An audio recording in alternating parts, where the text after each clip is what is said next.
Hello everyone, स्वागत है आप सभी का। जैसा कि आप जानते हैं कि हम लोग EMRS TGT मैथ्स की प्रिपरेशन कर रहे हैं और आपके सिलेबस के अकॉर्डिंग हम सेकेंड यूनिट पर आ चुके हैं और ये सेकेंड यूनिट का भी सेकेंड पार्ट। फर्स्ट पार्ट में हमने पियानोस एक्सियम पढ़ा था, फिर मैथमेटिकल इंडक्शन और उसके बाद बेसिस रिप्रेजेंटेशन थ्योरम। ये तीनों टॉपिक कंप्लीट करने के बाद हम आज कॉन्ग्रुएंस पढ़ेंगे। हो सकता है आप में से कई लोगों ने कॉन्ग्रुएंस आज तक ना पढ़ा हो, पहली बार पढ़ रहे हो, तो आपको बड़े पेशेंस के साथ सुनना है और एग्जाम में जो क्वेश्चन आए मैं आपको वो भी कराऊंगा। वैसे आसान है, आप यदि अच्छे से सुनेंगे तो आपको एक बार में ही समझ आ जाएगा। ठीक है, तो चलिए पहले डेफिनेशन से देखते हैं, शुरू करते हैं। कॉन्ग्रुएंस की डेफिनेशन क्या कह रही है? कॉन्ग्रुएंस की डेफिनेशन कह रही है कि two integer a and b are congruent modulo m if and only if they have the same remainder when divided by m। ठीक है, अभी अभी उतना समझ नहीं आया, लेकिन थोड़ा आगे देखते हैं। इसको डिनोट कैसे करते हैं? a और ट्रिपल ये तीन डंडे b मॉड्यूलो m। और इसको रीड कैसे करते हैं, पढ़ते कैसे हैं? a is congruent to b modulo m। क्या पढ़ेंगे? a is congruent to b modulo m। अब डेफिनेशन फिर से देखते हैं कि two integer a and b, बिल्कुल two integer a and b are congruent modulo m if and only if they have the same remainder when divided by m। मतलब जब m से हम a को डिवाइड करते हैं तो जो रिमाइंडर आएगा वही रिमाइंडर m को जब m से जब b को डिवाइड करेंगे तो वही रिमाइंडर, मतलब दोनों में सेम रिमाइंडर आएगा। a से डिवाइड करेंगे m को और b से डिवाइड करेंगे m को, तो दोनों का रिमाइंडर सेम आएगा।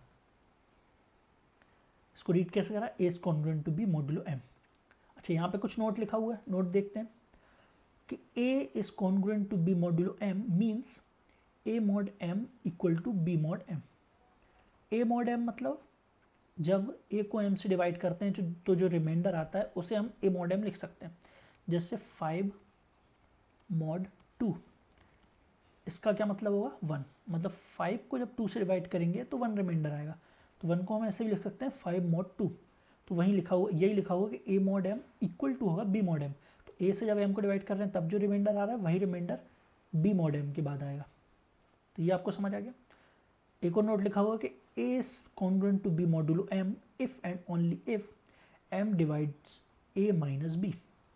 अच्छा, चलिए इसे भी एग्जाम्पल से देखते हैं। जैसे मैं बोलूँ कि 5 इज कॉन्ग्रुएंट टू 3 मॉड्यूलो 2। जब 2 से 5 को डिवाइड कर रहे हैं तो रिमाइंडर 1 आ रहा है, और 2 से जब 3 को डिवाइड कर रहे हैं तब भी रिमाइंडर 1 आ रहा है। और सेकेंड नोट क्या लिखा हुआ है कि m divides a minus b. तो a माइनस बी क्या आ रहा है? 5 माइनस 3 क्या है? 2। तो 2 से डिवाइड होता ही है ना, तो मतलब ये रिलेशन हमने सही लिखा है। तो आप समझ गए कि a is congruent to b modulo m if and only if m divides a minus b. Okay, अब यहाँ एक फैक्ट लिखा हुआ है। फैक्ट क्या है? Congruence modulo m is an equivalence relation. ये आपको याद रखना है बस। इक्विवेलेंस रिलेशन क्या होता है ये हम जब कैलकुलस में जब रिलेशन पढ़ेंगे तब देखेंगे ना, अभी उतना यहाँ पे पढ़ने की जरूरत नहीं है। पर फिर भी इक्विवेलेंस रिलेशन होता है तब कौन कौन से 3 रिलेशन डिफाइन होते हैं, तब ये रिलेशन इक्विवेलेंस रिलेशन होता है। मैं आपको बता देता हूँ। यदि कोई रिलेशन रिफ्लेक्सिव है और फिर सिमेट्रिक है और ट्रांजिटिव, यदि ये तीनों रिलेशन डिफाइन हैं तो मतलब उस रिलेशन को कहते हैं इक्विवेलेंस रिलेशन। मतलब जो कॉन्ग्रुएंस मॉड्यूलो m है वो रिफ्लेक्सिव रिलेशन भी है, सिमेट्रिक रिलेशन भी है और ट्रांजिटिव रिलेशन भी है। ये तीनों रिलेशन होते हैं तो उसे इक्विवेलेंस रिलेशन कहते हैं। तो समझ आ गया आपको?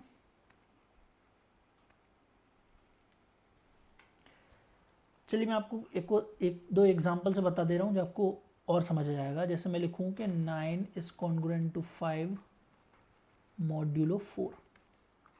जब 9 को 4 से डिवाइड करते हैं तो रिमाइंडर 1 आ रहा है, 5 से डिवाइड करते हैं तब भी रिमाइंडर 1 आ रहा है। और 9 माइनस 5 क्या है? 4, और 4 तो डिवाइड होता है 4 से, तो मतलब ये सही लिखा होगा। इसका मतलब ये है, ठीक है ना। ये जो लिखा हुआ है ना 9 is congruent to 5 modulo m, इसका मतलब यही है कि जब 4 से 9 को डिवाइड करते हैं तो रिमाइंडर, और वही रिमाइंडर आएगा 5 से जब डिवाइड करेंगे 4 को।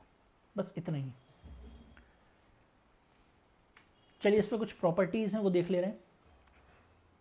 क्या प्रॉपर्टी है कि a is congruent to b modulo m and c is congruent to d modulo m।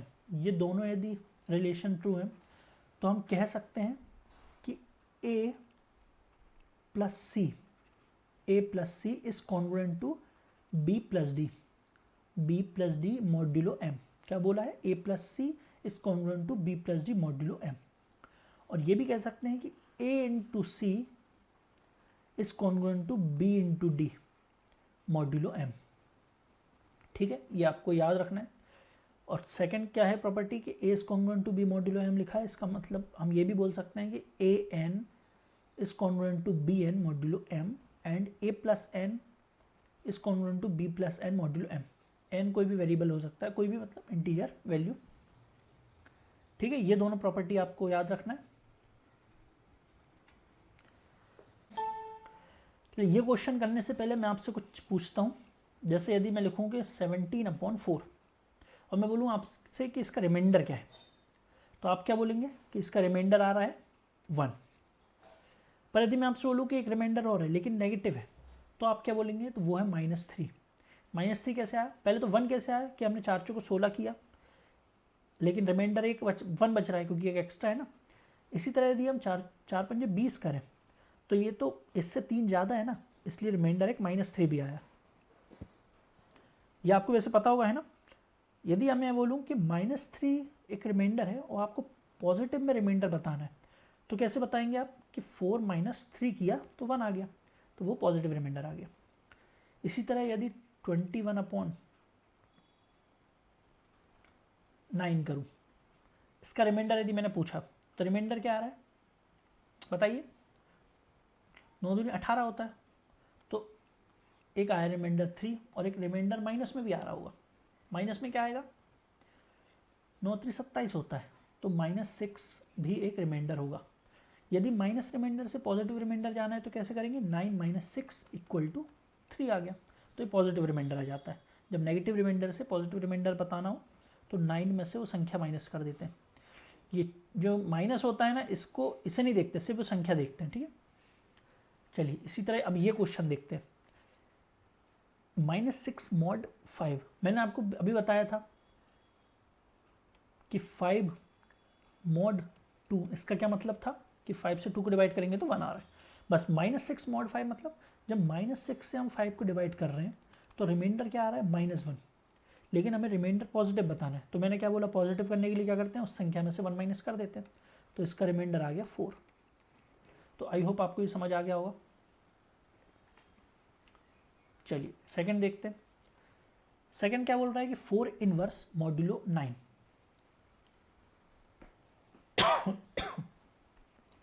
4 inverse modulo 9 का मतलब क्या है? चलिए पहले मैं बताता हूँ कि अच्छा, मैं बोलूँ कि 7 का मल्टीप्लिकेटिव इनवर्स क्या है। 7 का मल्टीप्लिकेटिव इनवर्स मतलब इसमें हम किस संख्या का इंटू करें कि हमें 1 प्राप्त हो। तो आप कहेंगे इसे 1/7 का मल्टीप्लाई कर दो तो आपको 1 मिल जाएगा। बस यही कंसेप्ट यहाँ पर लगेगा कि 4 में किस चीज़ का मल्टीप्लाई करें, 4 में किस चीज़ का मल्टीप्लाई करें कि उसको 9 से डिवाइड करने पर 1 रिमाइंडर आए। तो 4 से हम किसका करें? 4 1 जा 4 होता है, लेकिन रिमाइंडर 1 नहीं आ रहा। 4 2 जा 8, रिमाइंडर 1 नहीं आ रहा। 4 3 जा 12, नहीं आ रहा। हाँ, 4 7 जा यदि हम करेंगे तो 28 होता है, जो कि 9 से डिवाइड करने पर रिमाइंडर 1 दे रहा है। मतलब यहाँ पर इसका आंसर होगा 7। इस पर एक क्वेश्चन आ चुका है। चलिए पहले मैं आपको क्वेश्चन बता देता हूँ। ये तो मैंने फिर भी इजी बताया, वो क्वेश्चन हल्का सा देखिए। ये क्वेश्चन आया था,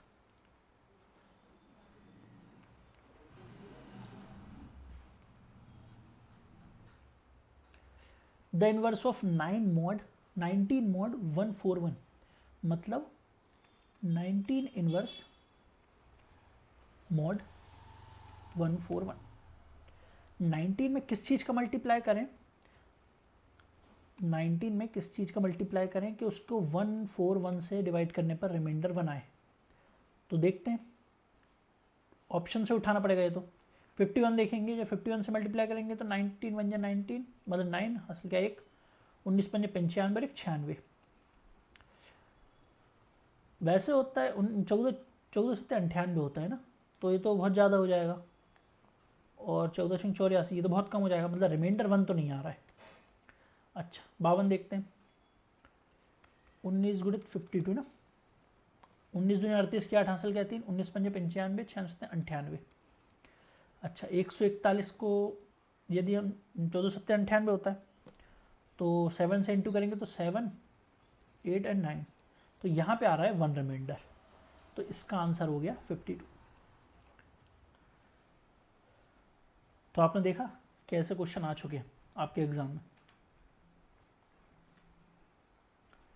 चलिए पहले ये एक बार ये देखते हैं, फिर आगे और क्वेश्चन देखेंगे। कॉन्ग्रुएंट क्लास मॉड्यूलो एम, इसका क्या मतलब है?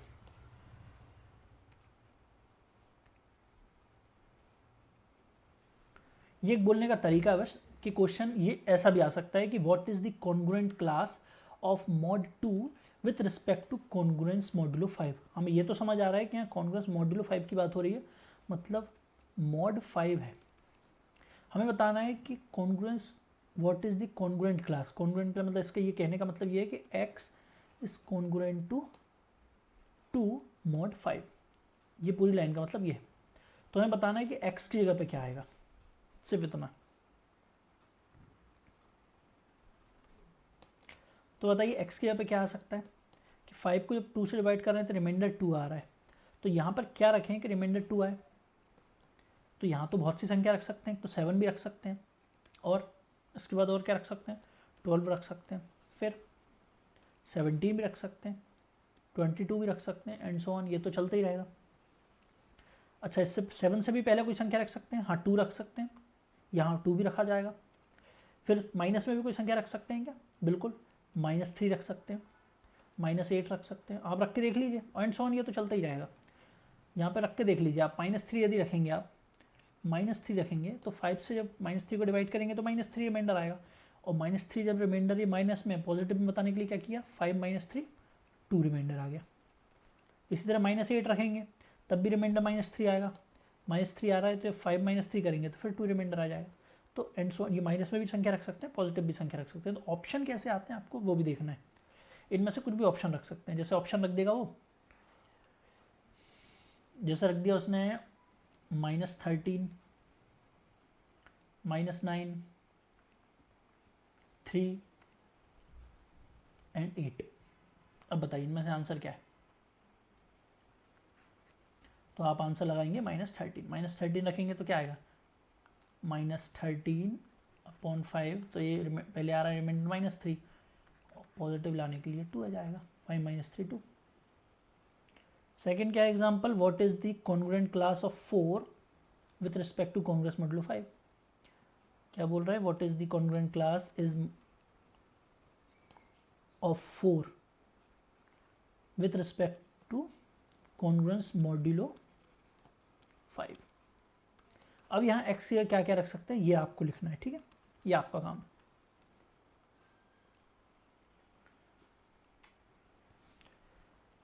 देखिए ये क्वेश्चन भी आया था,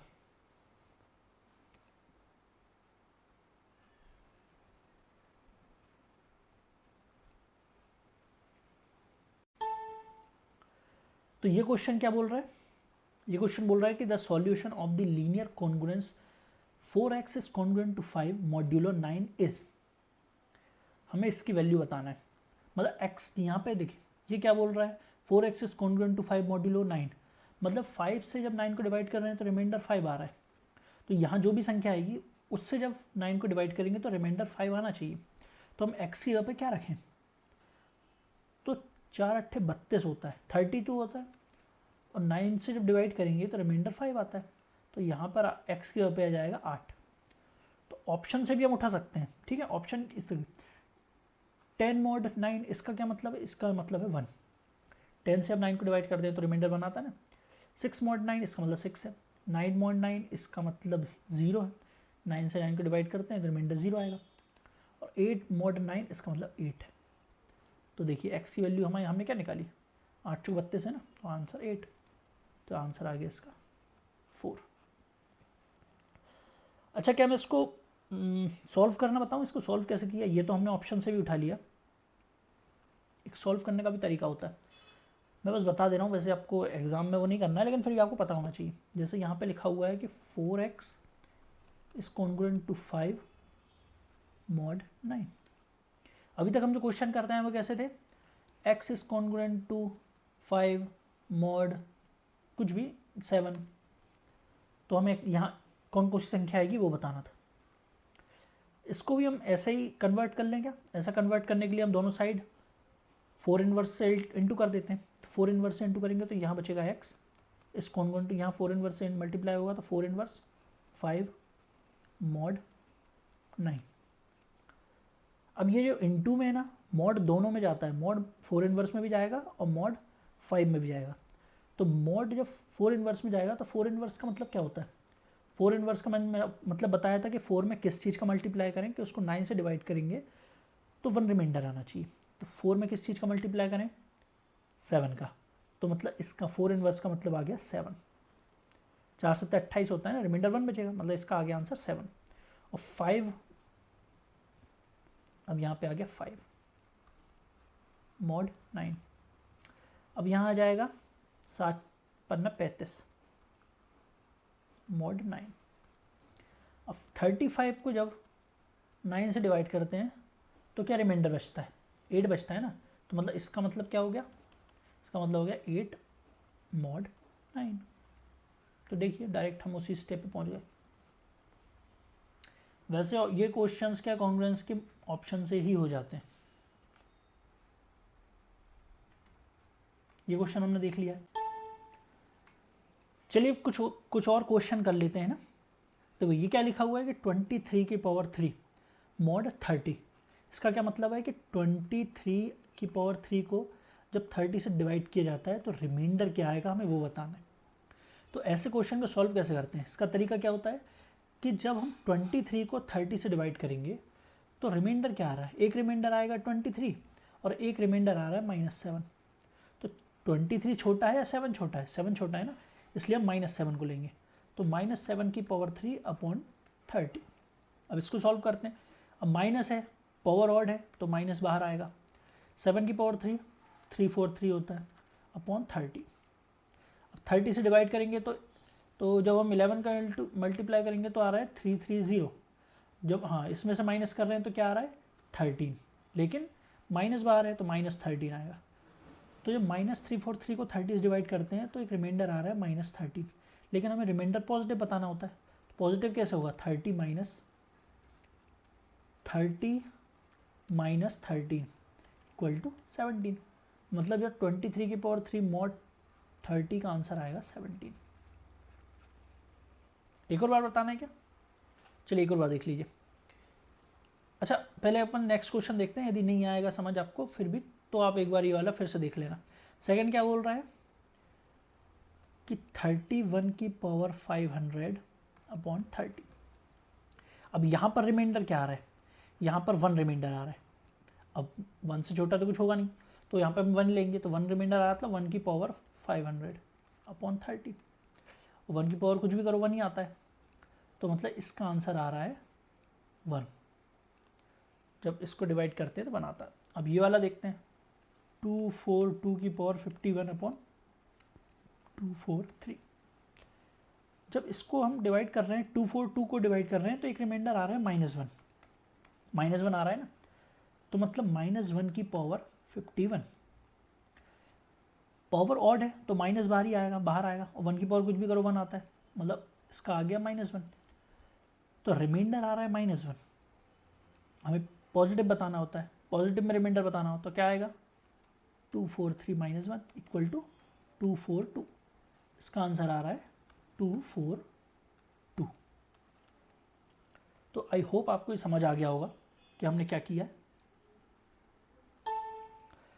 तो फर्स्ट क्वेश्चन एक और बार कर ले रहे हैं कि 23 की पावर 3 अपॉन 30 हमें रिमाइंडर बताना है। इसमें 2 रिमाइंडर आ रहे हैं, 23 से डिवाइड कर रहे हैं तो एक तो 23 आ रहा है और एक आ रहा है -7। 7 छोटा है तो हमने -7 की power 3 upon 30, minus power odd है तो माइनस बाहर आएगा, 7 की पावर 3 343 होता है अपॉन 30।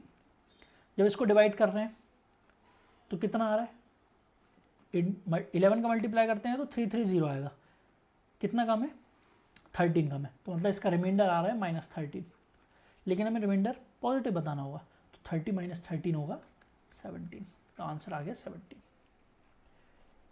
ठीक है, चलिए अब हम देखते हैं चाइनीज़ रिमाइंडर थ्योरम क्या है। चाइनीज़ रिमाइंडर थ्योरम, और ये थ्योरम कहाँ यूज़ होती है, तो ये क्या लिखा हुआ है, the Chinese reminder theorem is used to solve a set of different congruent equation with one variable but different moduli which are relatively prime। मतलब यहाँ पर डिफरेंट मॉड्यूल इक्वेशन, यहाँ पे कुछ इक्वेशंस होंगी विथ वन वेरिएबल, एक variable के साथ होगी, मतलब x कॉन्ग्रुएंट टू कुछ भी संख्या होगी, एंड डिफरेंट मॉड्यूला होंगे, मतलब यहाँ पे जो मॉड्यूला होंगे वो डिफरेंट होंगे, जैसे यहाँ पे मॉड 5 लिख दिया एंड मॉड 7, और दोनों जो मॉड्यूला होंगे वो रिलेटिवली प्राइम होंगे, ये 5 और 7 रिलेटिवली प्राइम होना चाहिए, तब चाइनीज़ रिमाइंडर थ्योरम यूज़ होगी। इस पर जो क्वेश्चन आया मैं एक बार वो बता रहा हूँ, देखिए इस पर ये क्वेश्चन आया था, यहाँ पर क्या बोला था अभी डेफिनेशन में कि कुछ इक्वेशन होंगी, कॉन्ग्रुएंट इक्वेशन होंगी विथ वन वेरिएबल की, ये एक्स की है ना वन वेरिएबल की, या डिफरेंट मॉड्यूला होंगे, ये डिफरेंट है 3, 5, 7 जो कि रिलेटिवली प्राइम होंगे, और तीनों रिलेटिवली प्राइम भी है, तो ऐसी इक्वेशन को सॉल्व करने के लिए चाइनीज़ रिमाइंडर थ्योरम का यूज़ किया जाता है। वैसे तो एग्जाम में जितने क्वेश्चन आए वो सारे ऑप्शन से हो जा रहे हैं, पर फिर भी इसकी जो लॉन्ग मेथड है मैं आपको वो बताऊंगा, क्योंकि आपको पता तो होना चाहिए ना कि इसकी लॉन्ग मेथड क्या है। और तो मैं एक क्वेश्चन लेने की अपेक्षा यही क्वेश्चन ले लेता हूँ, जिससे यही क्वेश्चन आपको एक बार लॉन्ग मेथड से पता चल जाएगा और ऑप्शन से कैसे होता है ये भी पता चल जाएगा। तो देखता हूँ यही क्वेश्चन, यही वाला क्या है, 1, 3, 4, 5 एंड 6, 7, 1, 3, 4, 5, 6, 7, ओके।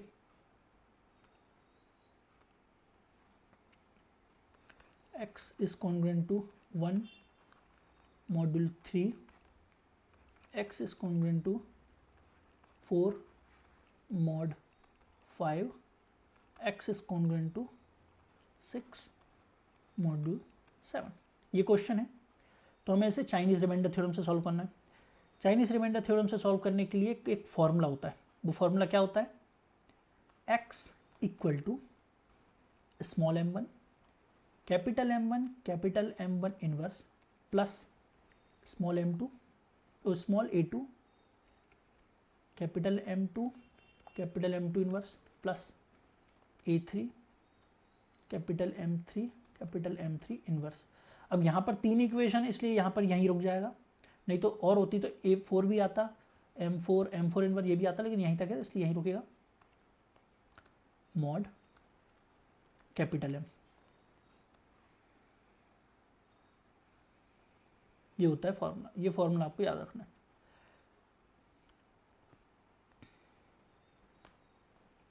यहाँ पर स्मॉल a1 क्या है, ये है a1, ये है a2, ये है a3, और ये है स्मॉल m1, ये स्मॉल m2, ये है स्मॉल m3, लेकिन फॉर्मूले में स्मॉल m1 नहीं है, यहाँ पे कैपिटल M है, तो हमें m1 और m1 इनवर्स की वैल्यू निकालना पड़ेगा। वो कैसे निकालते हैं उसके लिए मैं यहाँ पर एक चार्ट बना रहा हूँ।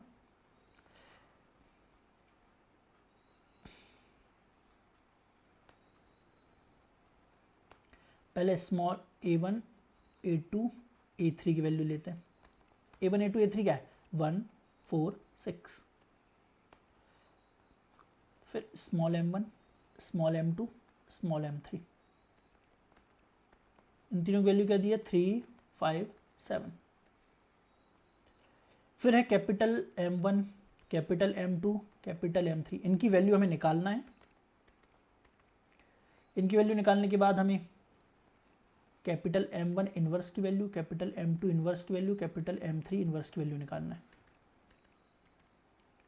और एक कैपिटल M की वैल्यू निकालना है।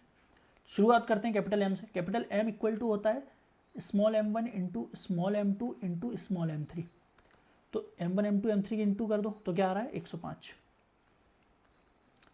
तो कैपिटल M की वैल्यू आ गई 105।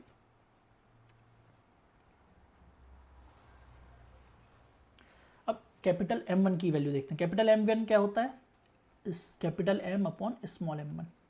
कैपिटल M 105/3, तो क्या आएगा 35। इसी तरह M2 की वैल्यू क्या आएगी, capital M upon small m2, तो 5 से डिवाइड करेंगे तो 21। इसी तरह M अपॉन स्मॉल m3, इसकी वैल्यू आ रही 15। तो तीनों की वैल्यू आ गई, M के small m1, small m2, small m3। अब कैपिटल M1 इनवर्स की वैल्यू निकालना है। कैपिटल M1 इनवर्स की वैल्यू कैसे आएगी, M इनवर्स क्या होता है, मैंने अभी आपको बताया था। M इनवर्स मतलब M का मल्टीप्लिकेटिव इनवर्स, मतलब M1 में हम किस चीज़ का मल्टीप्लाई करें कि इसको जब 3 से डिवाइड करते हैं तो रिमाइंडर 1 आना चाहिए। मैं फिर से बोलता हूँ कि कैपिटल M1 इनवर्स मतलब M1 का मल्टीप्लिकेटिव इनवर्स। 35 में हम किस चीज़ का मल्टीप्लाई करें कि उसको M1 स्मॉल m1 3 से डिवाइड करने पर रिमाइंडर 1 आएगा। तो 35 इंटू 1 कर रहे हैं तो रिमाइंडर 1 आ रहा है क्या, नहीं। 35 इंटू 2 कर रहे हैं तो आ रहा है 70। क्या आ रहा है 70। 70 को जब हम 3 से डिवाइड कर रहे हैं तब हमारे पास रिमाइंडर 1 आ रहा है। मतलब कि हमारे पास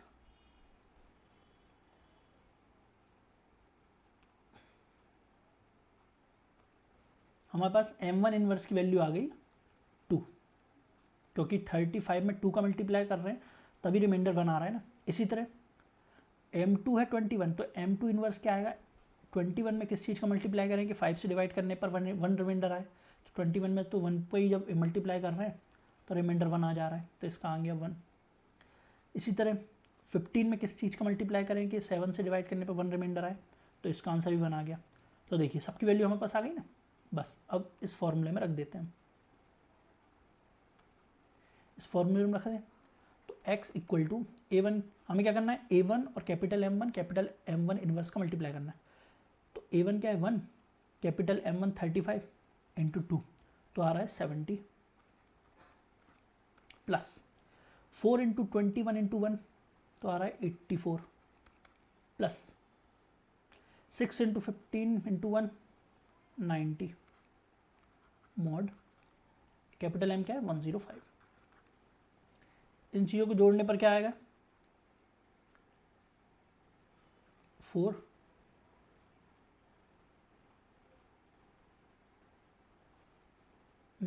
सही है, हाँ ठीक है, 244 मॉड 105। तो बस अब डिवाइड कर रहे हैं तो क्या आ रहा है, इसको 2 से इंटू कर रहे हैं, 2 से मल्टीप्लाई करने पे क्या आ रहा है 210, जो कि इससे 34 ज़्यादा है, तो इसका आंसर आ गया 34 मॉड 105। 34 मॉड 105। देखते हैं क्वेश्चन में आंसर क्या, ये देखिए 34 मॉड 105।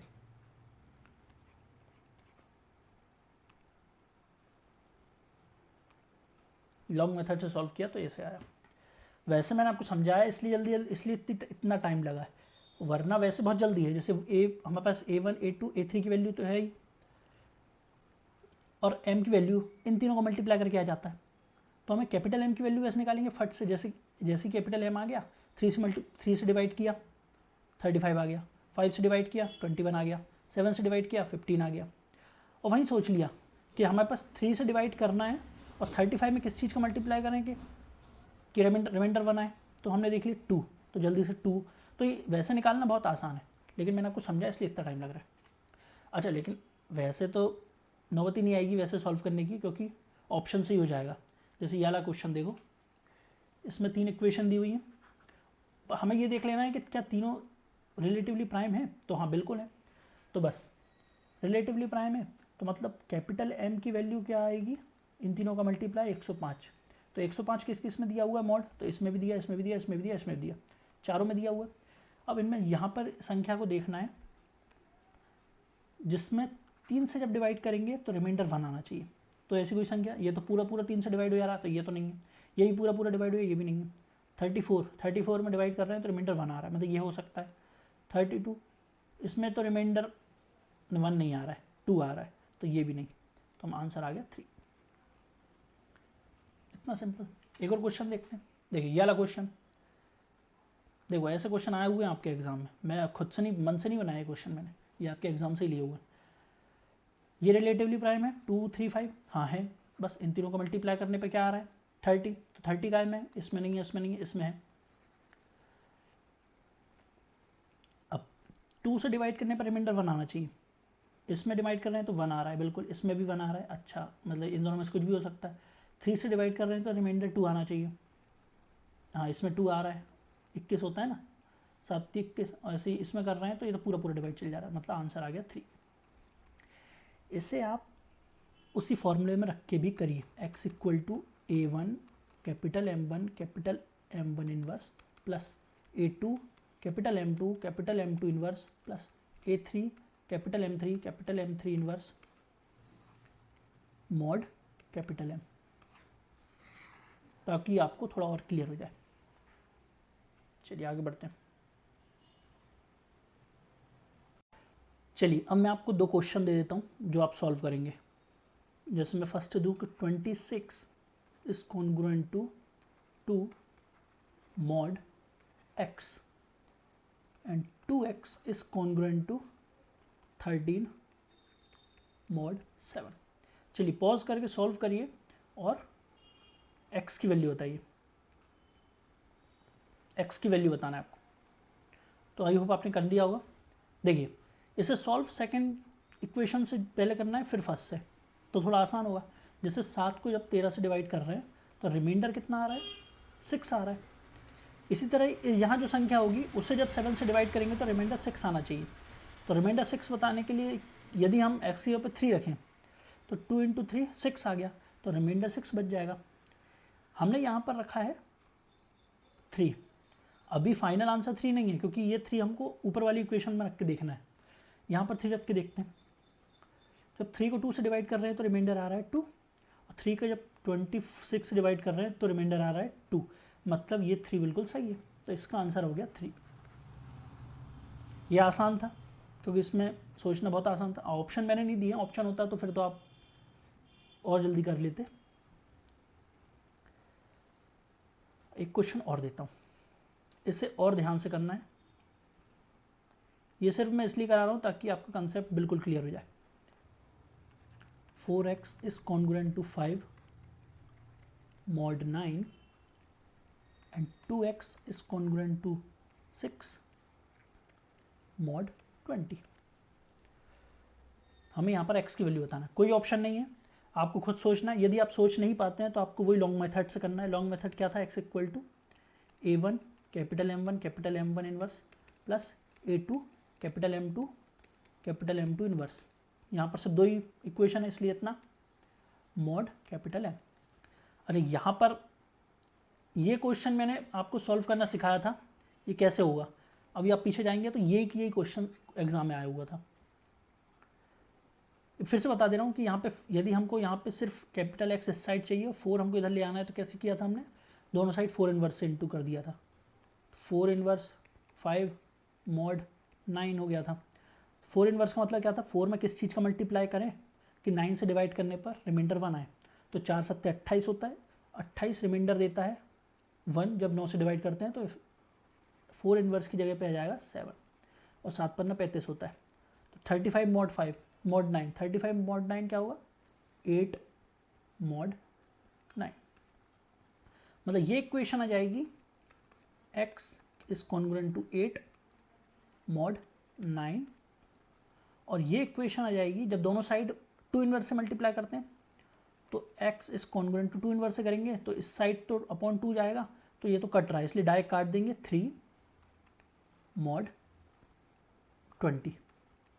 अब यहाँ पर यदि आप सोच पा रहे हैं तो बिल्कुल बताइए क्या आंसर है x का, x की यहाँ पे क्या आएगा मतलब, नहीं तो ये लॉन्ग मेथड से सॉल्व करिएगा। हम आगे बढ़ते हैं, ठीक है। चलिए अब हम देखते हैं Euler's totient function. Euler totient function जिसे फाई फंक्शन भी कहते हैं, फाई फंक्शन,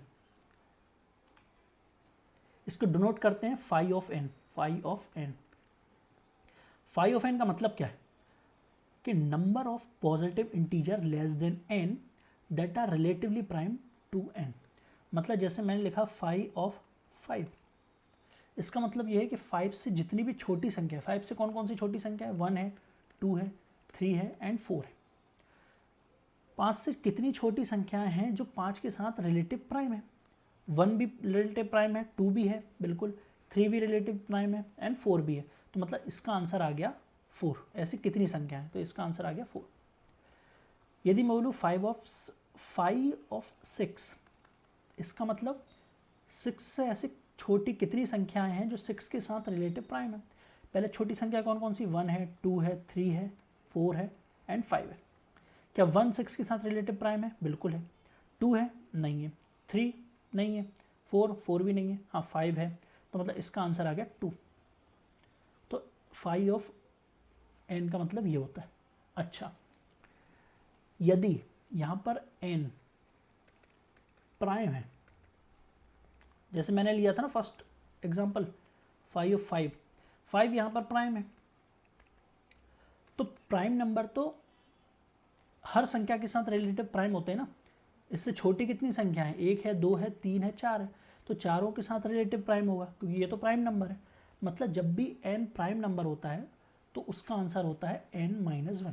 जैसे इसका आंसर क्या आया था, 4 आया था ना, तो 5 - 1 = 4। तो जब प्राइम नहीं हो तब कैसे सॉल्व करेंगे, जैसे हमने 6 लिखा था, 6 लिखा था, तो 6 को हम क्या लिख सकते हैं, 5 ऑफ 3 × 2, तो 5 दोनों बढ़ जाता है, 5 of 3 and 5 of 2। 3 prime number है तो इसका आंसर क्या आएगा, 2 आएगा, n-1। और ये क्या है, ये भी प्राइम नंबर है, इसका आंसर क्या आएगा, 2 - 1 मतलब 1, तो इसका आंसर हो जाएगा 2। ठीक है, इसका क्या मतलब होता है। चलिए एग्जाम में कैसा क्वेश्चन आया था देखिए, ये मैंने आपको बताया था आपके एग्जाम में ऐसे क्वेश्चन आ चुके, हमने ये सॉल्व कर लिया।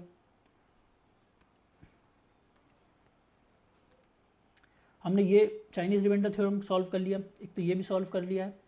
अब यूलर-टॉर्शन फंक्शन देखना है, सम ऑफ डिवाइजर अभी हम पढ़ेंगे, और ग्रेटेस्ट इंटीजर फंक्शन ये तो हम कैलकुलस में पढ़ेंगे, तो ये अभी नहीं देखना है।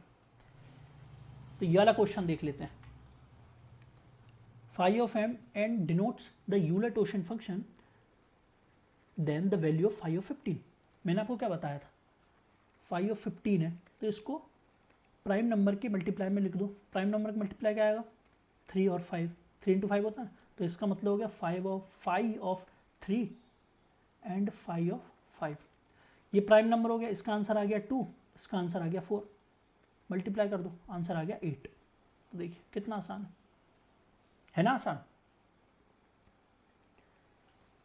इसी तरह यदि मैं आपसे बोलूँ 5 ऑफ 25, तब आप इसका आंसर क्या बोलेंगे, तब क्या इसको ऐसे तोड़ सकते हैं 5 × 5, और आप कहते हैं इसका आंसर आ गया 4 × 4 तो आ गया 16, तो तब इसका आंसर होगा गलत। यहाँ पर जो भी प्राइम नंबर में तोड़ा है ये डिफरेंट होना चाहिए, सेम नहीं होना चाहिए, ठीक है ना। यहाँ पे डिफरेंट नहीं है, सेम है, तो यहाँ पे आ जाएगा 5²।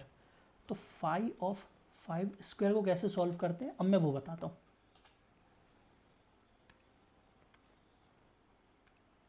मैंने लिखा 5 ऑफ 5²। जैसे 5 ऑफ p की पावर k, ये इस फॉर्मेट में है ना, तो इसका मतलब ये p यहाँ पे प्राइम है, p क्या है यहाँ पे प्राइम। देखिए 5 प्राइम लिया हमने, यहाँ प्राइम नंबर में ही तोड़ते हैं ना, तो p की पावर k, तो इसका होता है p की पावर k × 1 - 1/p। इसका मतलब ये होता है। इसको आगे आप और भी सॉल्व कर सकते हैं, जैसे p की पावर k तो आगे p - 1/p, तो आप इसको ऐसा भी लिख सकते हैं p की पावर k - 1 × p - 1। जैसा आपको याद रखना हो वैसे याद रख सकते हैं। बस इसी फॉर्मूले में रख के इसको सॉल्व करते हैं। तो क्या रखा, p की पावर k, p की पावर k मतलब 5 की पावर 2 × 1 - 1/p, 1/p मतलब 1/5, तो क्या आया इंटू 5², 5 - 1 मतलब 4/5, एक 5 से एक 5 कट गया तो आ गया 20। तो 5 ऑफ 25 का आंसर आ गया 20। तो आपको ऐसे सॉल्व करना है। आप इसको ऐसा याद रखिए, ये देखने में भले थोड़ा टफ लग रहा है, लेकिन देखिए सॉल्व करना कितना आसान। जैसे 5 स्क्वायर है, क्या है 5 स्क्वायर।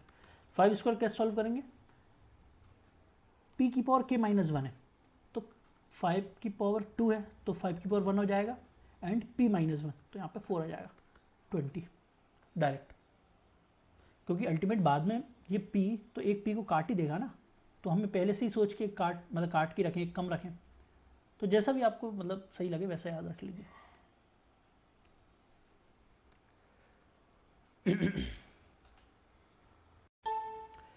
चलिए अब हम कुछ क्वेश्चन कर लेते हैं। जैसे 5 ऑफ 21 लिखा हुआ, 21 को कैसे कर सकते हैं, 7 इंटू 3।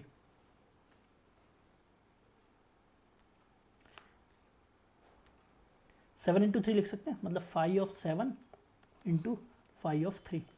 7 प्राइम है तो इसका आंसर आ गया 6, और 3 प्राइम है, इसका आंसर आ गया 2, तो मतलब आंसर आ चुका है 6 इंटू 2 12। समझ गए आप। इसी तरह 5 ऑफ 7 की पावर 3 है, 7 की पावर 3 मतलब p की पावर k के फॉर्मेट में। हमको कैसे करना था कि p की power k minus 1 into P minus 1, तो बस 7 की पावर 3 है तो क्या लिखेंगे 7 स्क्वायर इंटू 6, तो 749 इंटू 6, तो आ गया इसका आंसर क्या आ रहा है 4294। ठीक है ना। चलो नेक्स्ट देखते हैं।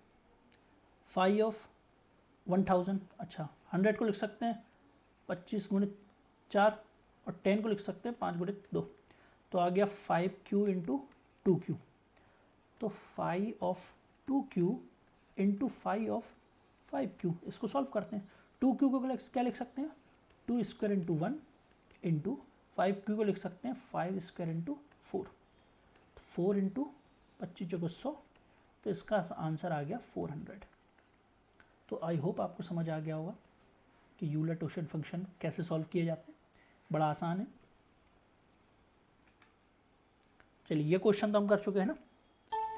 चलिए ये 2 क्वेश्चन और करते हैं। अब थोड़े बड़े में नंबर थोड़े बड़े लिए मैंने। हाँ, इसको कैसे स्प्लिट कर सकते हैं, ये 9 से डिवाइड हो रहा है, 9 से डिवाइड हो रहा है तो क्या हो सकता है 9 छुक 36, 9 एकम 9, ठीक है 9 और 41 में, तो 3 स्क्वायर और 41 में, तो बस इन दोनों को अलग अलग सॉल्व कर लो। 5 of 3 square into 5 of 41, 3 square मतलब 3 इंटू 2, तो ये आ गया 6 इंटू 41 एक प्राइम नंबर है तो इसका आंसर आएगा 40, तो 6 इंटू 40 क्या आएगा 240, तो इसका आंसर आ गया 240।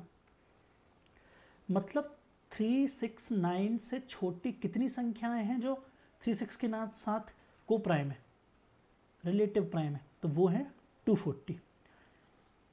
इसमें हमें निकालना है कि 372 से छोटी कितनी संख्याएं हैं जो 372 के साथ रिलेटिवली प्राइम है। तो इसे स्प्लिट करते हैं। ये किससे डिवाइड हो रहा है, पहले तो 4 से करते हैं, 4 इंटू 4 नम 36, 4 3 12, अच्छा अब ये 3 से हो रहा है, 4 इंटू 3 इंटू 31, ओके ये 4 मतलब 2 स्क्वायर, 2 स्क्वायर 5 ऑफ 2 स्क्वायर, इसको सॉल्व करेंगे तो क्या आएगा 2। इसी तरह 5 ऑफ 3, इसका क्या आएगा 2। इसी तरह 5 ऑफ 31, ये प्राइम है तो इसका मतलब 30, तो आंसर क्या आ गया 120। तो बड़ा आसान है। बस यहाँ पर हमारा यूलर टोशन फंक्शन समाप्त होता है। कैसे सॉल्व करना आपको समझ आ गया होगा, आसान है वैसे। चलिए अब हम देखते हैं फर्मेट थ्योरम। फर्मेट थ्योरम क्या बोल रही है कि n की power p minus 1 upon p equal to होता है 1, 1 मतलब 1 रिमाइंडर बचता है। यहां पर p क्या है, p है प्राइम नंबर।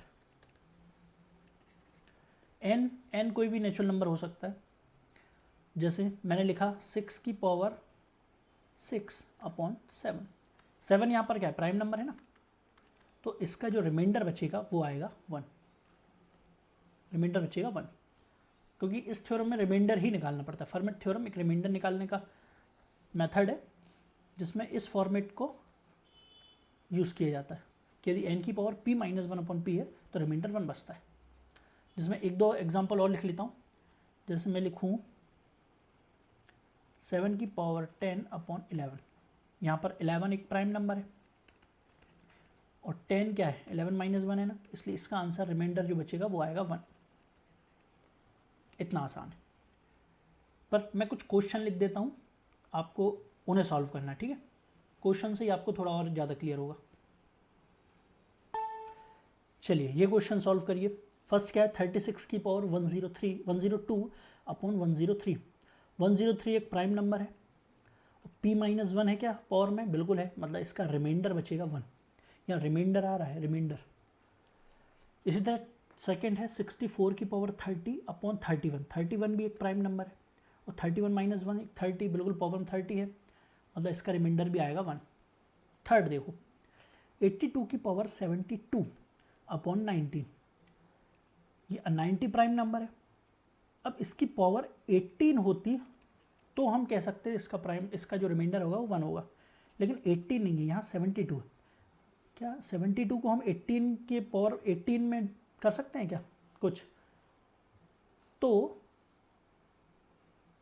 18 चूँकि 72 होता है, 18 इंटू 4 होता है ना, तो हम इसको लिख सकते हैं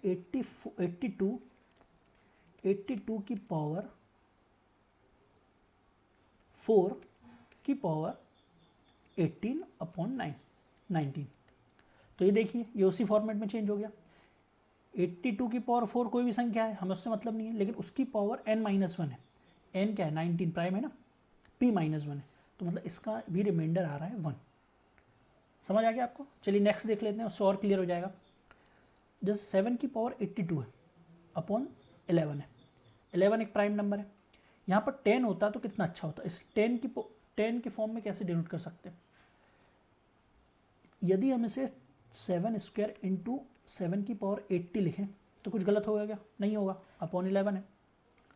7 की पावर 80 को लिख सकते हैं हम 8 इंटू 10, तो मतलब ये चेंज हो गया 7 स्क्वायर इंटू 7 की पावर 8 की पावर 10 अपॉन 11। हमें रिमाइंडर निकालना है, तो इसका रिमाइंडर तो 1 आ रहा है, क्योंकि देखो पावर n p माइनस 1 हो गया ना, तो इसका रिमाइंडर 1 है। इसका रिमाइंडर क्या आ रहा है, तो 49 अपॉन 11, इसका रिमाइंडर आ रहा है 5, तो मतलब इसका आंसर आ गया है 5। हमेशा रिमाइंडर 1 नहीं आता है, इसको सॉल्व करने पर रिमाइंडर हमारे पास 5 आ रहा है। फिफ्थ देखते हैं।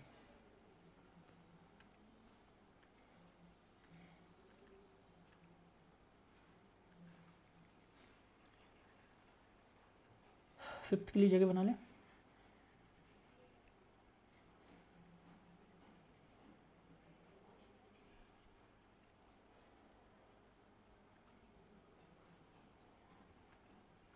फिफ्थ क्या है, 169 की पावर 288 अपॉन 73। 73 एक प्राइम नंबर है, यहाँ पर 72 होता तो बड़ा अच्छा होता। कितना, 72, तो रिमाइंडर बना जाता। तो क्या 72 के फॉर्मेट में हो सकता है? 72 इंटू 4 कर रहे हैं तो 288 आ रहा है, तो बस इसे 169 की पावर 4 की पावर 72 अपॉन 73, तो इसका रिमाइंडर भी बना गया। तो आप समझ गए कि कैसे सॉल्व किया हमने इतने सारे क्वेश्चंस। बस इतना ही था फॉर्मेट थ्योरम में। अब हम आगे बढ़ते हैं, अब हमें पढ़ना है विल्सन थ्योरम, ठीक है ना। चलिए अब हम विल्सन थ्योरम देखते हैं। विल्सन थ्योरम क्या कह रहा है कि p minus 1 factorial upon p, यहाँ फैक्टोरियल की बात होती है, p माइनस 1 अपॉन p, ये p क्या है, प्राइम नंबर है। क्या है, प्राइम नंबर है। तो जब इसको डिवाइड किया जाता है तो रिमाइंडर -1 बचता है। फॉर्मेट थ्योरम में रिमाइंडर 1 बच रहा था, लेकिन यहाँ पर -1 बच रहा है, ठीक है ना।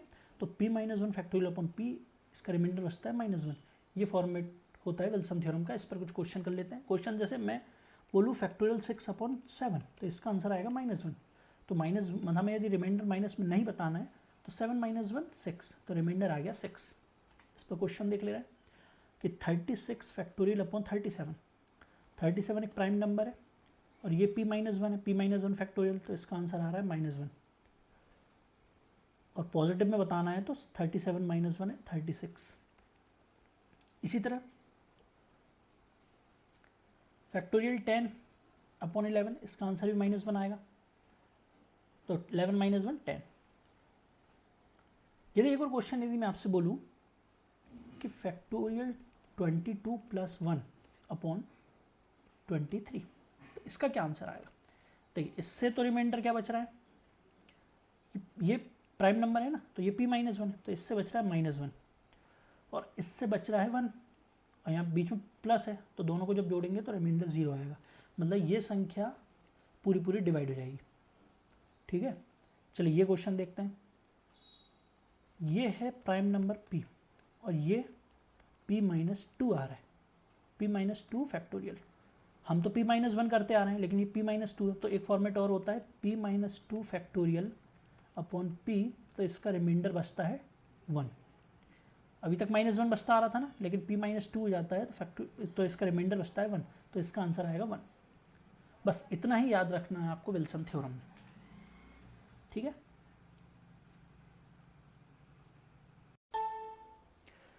चलिए अब हमारा लास्ट टॉपिक बचा है sum of divisors. Sum of divisor कैसे निकालेंगे?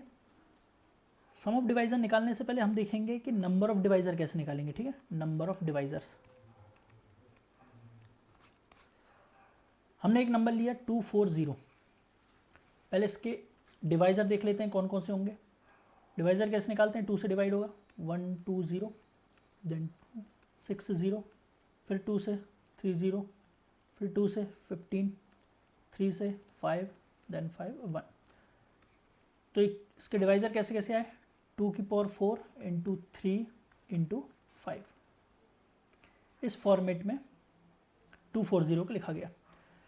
जब नंबर ऑफ डिवाइजर निकालना होता है तो जो भी प्राइम नंबर के फैक्टर आए हैं, 2⁴ है ना, और 3⁴1 है, 5⁴1 है, तो नंबर ऑफ डिवाइजर निकालते हैं कि प्राइम नंबर की जो पावर है उनमें 1 प्लस करते हुए मल्टीप्लाई करते हैं। जैसे 2⁴ है तो 2⁴ है तो 4 + 1 होता है 5, इंटू 3⁴1 है तो 1 + 1 2, इंटू 5⁴1 है तो 1 + 1 2, तो इसका आंसर आ गया 20। मतलब 240 के नंबर ऑफ फैक्टर कितने होंगे? 20। कैसे निकाला? जो भी पावर थी उनमें प्लस करते गए, 1 प्लस किया और मल्टीप्लाई कर दिया, तो 4 का 5 हो गया, 1 है तो 2, 5 की और 1 है तो फिर से 2 मल्टीप्लाई कर दिया, 20 आ गया। तो नंबर ऑफ डिवाइजर ये हो गए। अच्छा, तो सम ऑफ डिवाइजर कैसे निकालते हैं? सम ऑफ डिवाइजर कैसे निकालते हैं? जैसे 2⁴ है ना, तो हम लिखेंगे 2 की पावर को 0 से लेके 4 तक लिखना है। 2⁴0 प्लस 2⁴1 प्लस 2⁴2 प्लस 2⁴3 प्लस 2⁴4, 4 तक है ना इसलिए 4 तक लिखा, इंटू 3⁴1 है 3⁴0 प्लस 3⁴1, इंटू 5⁴1 है तो 5⁴0 इंटू 5⁴1। इनको सॉल्व किया, ये कितना है? 16, 8 है, 4 है, 2 है, ये 1 है। इनको जोड़ा तो कितना आया? 28, 31, 31 इंटू इसको सॉल्व किया तो 3 + 1 4, इंटू इसको सॉल्व किया तो 5 + 1 6। तो जब इनको मल्टीप्लाई करेंगे तो आएगा 744। तो ये कर दिया हमने आंसर 744 सम ऑफ डिवाइजर आया। ठीक है ना, कैसे सॉल्व किया देख लिया आपने कि 2⁴ है तो 2⁴0 से लेकर 2⁴4 तक लिखा, लेकिन प्लस करते हुए मल्टीप्लाई, 3⁴1 है तो 3⁴0 प्लस 3⁴1 इंटू 5⁴1 है तो 5⁴0 इंटू प्लस, यहाँ प्लस आएगा ना, ये 2 कैसे मल्टीप्लाई लिख दिया ना, 5⁴0 प्लस 5⁴1 और इनको सॉल्व कर दिया।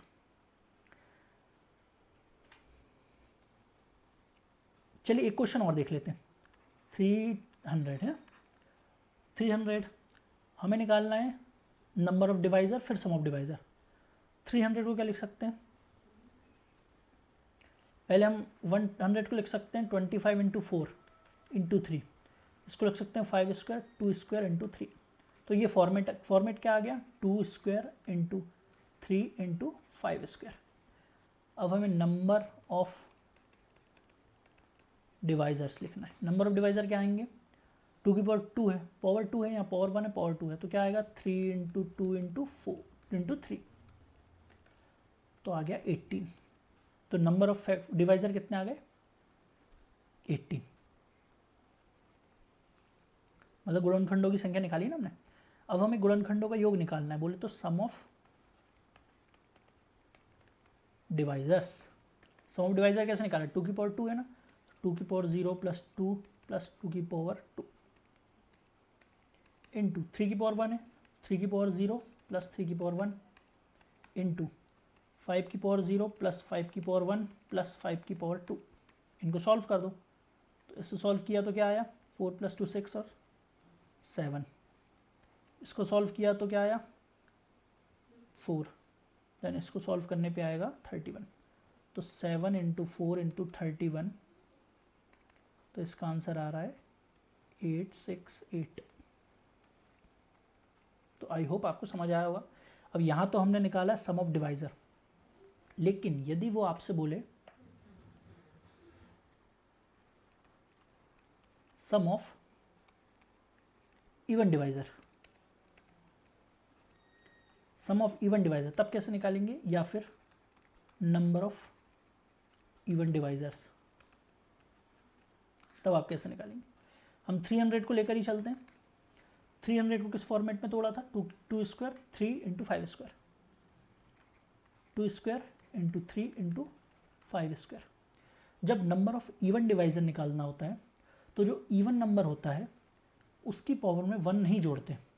क्या करते हैं, इवन की पावर में 1 नहीं जोड़ते हैं, तो हम क्या लिखेंगे, 1 नहीं जोड़ेंगे तो 2 ही आएगा, 2 इंटू 3 की पावर 1 है, तो ये तो ऑड है, तो इसमें 1 जोड़ेंगे तो क्या आएगा 2 इंटू, ये भी ऑड है, इसमें भी 1 जोड़ेंगे तो क्या आएगा 3, तो आ गया इसका 12। तो नंबर ऑफ इवन डिवाइजर आ गए 12 300 के। इसी तरह सम ऑफ इवन डिवाइजर कैसे निकालेंगे, तो सम ऑफ इवन डिवाइजर में हम क्या करते थे, 2 की पावर 0 से लेकर 2 की पावर 2 तक लिखते थे ना, पर इस बार हम 2 की पावर 0 को नहीं लेंगे, डायरेक्ट 2 की पावर 1 से स्टार्ट करेंगे, 2 की पावर 1 प्लस 2 की पावर 2 इंटू 3 की पावर 0 प्लस 3 की पावर 1, 3 तो क्योंकि ऑड है ना इसलिए 3 की पावर 0 लेंगे, इंटू 5 की पावर 0 प्लस 5 की पावर 1 प्लस 5 स्क्वायर। सॉल्व करते हैं, 4 plus 1 4 plus 2 6 into 3 plus 1 4 into और इसका 31, तो इसका आंसर आ रहा है 744। ये हमारा आंसर आ गया। तो आपने देखा सम ऑफ इवन डिवाइजर कैसे निकालते हैं। इसी तरह यदि आपसे कोई कहे कि नंबर ऑफ ऑड डिवाइजर्स और सम ऑफ ऑड डिवाइजर्स, तब आप कैसे निकालेंगे। 300 को लेके चलते हैं, 300 को क्या लिखा था, 2 स्क्वायर इंटू 3 इंटू 5 स्क्वायर। तो नंबर ऑफ जब ऑड डिवाइजर निकालना होता है, अभी हम इवन देख रहे थे, तो इवन में हमने क्या किया था, इवन में जो इवन नंबर था उसमें हमने 1 नहीं जोड़ा था, पर इस बार हमें क्या करना है, यहाँ पर भी इवन को ही हटाना है, यहाँ पर इवन को पूरी तरह हटा देना, इवन को देखना ही नहीं है, यहाँ सिर्फ ऑड डिवाइजर निकालना है ना, इसलिए सिर्फ ऑड को देखेंगे। तो 3 की पावर 1 है, 1 प्लस 1 2 इंटू 5 स्क्वायर है इंटू 3, तो आ गया 6। तो इसका सम ऑफ ऑड डिवाइजर आ गया 6। मतलब इवन को यहाँ पर निगलेक्ट कर देते हैं, इग्नोर करना है। इससे पहले तो हम 1 जोड़ते नहीं थे, और इवन में तो हम 1 नहीं जोड़ते थे सिर्फ, लेकिन ऑड में देखना ही नहीं है। सम ऑफ ऑड डिवाइजर कैसे, यहाँ पर भी हमें इवन को हटा देना है, सिर्फ ऑड को देखना है। 3 के स्क्वायर 3 की पावर 0 प्लस 3 इंटू 5 की पावर 0 प्लस 5 1 प्लस 5 की पावर 2, इसे सॉल्व करेंगे तो 4 इंटू 31, तो आंसर आ गया 124। तो आई होप आपको सम ऑफ डिवाइजर समझ आ गए होंगे। इस पर एक क्वेश्चन आया था, वो देख लेते हैं। तो एक क्वेश्चन में हमें निकालना है कि 432 के सम ऑफ डिवाइजर निकालना है। तो पहले इसके तोड़ लेते हैं, 4 से डिवाइड किया तो 4 0 8, बड़ी संख्या से डिवाइड कर लेते हैं, 9 से करेंगे तो 9 का 9 दूनी 18, फिर 4 से जा रहा है तो 3 3 तो 1, तो इसको हम लिख सकते हैं 2 की पावर 4 देन 3 की पावर 3, ये फॉर्मेट आया। हमें सम ऑफ डिवाइजर निकालना है, तो कैसे निकालेंगे, 2 की पावर 0 प्लस 2 की पावर 1 प्लस 2 की पावर 2 प्लस 2 की पावर 3 प्लस 2 की पावर 4 इंटू 3 की पावर 0 प्लस 3 की पावर 1 प्लस 3 की पावर 2 प्लस 3 की पावर 3। ये है 27, ये है 9, ये है 3, ये है 1, ये है 16, 8, 4, 2, 1। तो ये क्या आ रहा है 31 इंटू 30 देन 40 आ रहा है। तो ये आंसर आ रहा है 4120। तो आंसर आ गया इसका 1।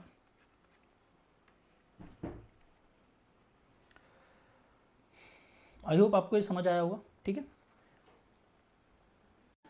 चलिए यहाँ पर हमारा एलिमेंट्री नंबर थ्योरी समाप्त होता है। हमने सारे कंसेप्ट क्लियर किए और जितने भी क्वेश्चन आपके एग्जाम में आए हुए थे वो भी सॉल्व किए, जिससे आपको समझ आया कि आपके एग्जाम में क्वेश्चन कैसे आते हैं। आई होप आपको पढ़ाने का तरीका अच्छा लग रहा होगा। क्वेश्चन अभी मैंने पूरे नहीं कराए, कुछ क्वेश्चन हैं जो आपको बन जाएंगे, ऐसा नहीं कि नहीं बनेंगे, बन जाएंगे, पर मैं वो आपको बाद में कराऊंगा जब मैं दूसरा टॉपिक स्टार्ट करूंगा। बीच बीच में आपको रियल नंबर के और एलिमेंट्री नंबर थ्योरी के क्वेश्चन डालता रहूँगा ताकि आप भूलें ना कि आपने ये टॉपिक भी पढ़ चुके हैं। तो आपको जितना पढ़ा है आप उतना पढ़ लेंगे, तो आपको एलिमेंट्री नंबर थ्योरी से बाहर कुछ नहीं पढ़ना है। तो यदि आपको पसंद आता है आपको चैनल सब्सक्राइब कर लेना है और लाइक ज़रूर करना है वीडियो को। और यदि कुछ भी कमी दिखे या कुछ पढ़ाने का तरीका या आवाज़ में या कोई क्वेश्चन डाउट रह जाए तो आप कमेंट सेक्शन में कमेंट ज़रूर करें। ठीक है, मिलते हैं नेक्स्ट वीडियो में। अब देखते हैं नेक्स्ट कौन सी टॉपिक पढ़ाना है। वैसे तो मैट्रिक्स है, पर देखता हूँ मैट्रिक्स शुरू करना है या फिर कोई दूसरा टॉपिक, वो आपको नेक्स्ट वीडियो में पता चल जाएगा। मिलते हैं नेक्स्ट वीडियो में। Thank you, bye.